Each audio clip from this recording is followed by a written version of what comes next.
Install and fix the condenser, and place the sealing ring at the interface connected to the transfer bottle. Secure the connection with a latch.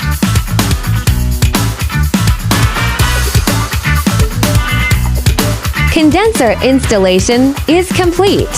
Install the air release valve with the sealing ring. Lock tightly, fasten securely. Install the collection bottle together with the sealing ring and fasten it tightly.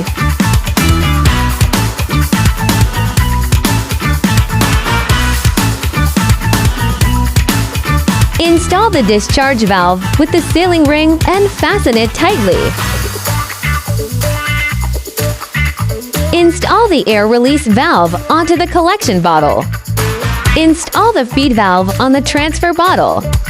Install the vacuum pressure gauge.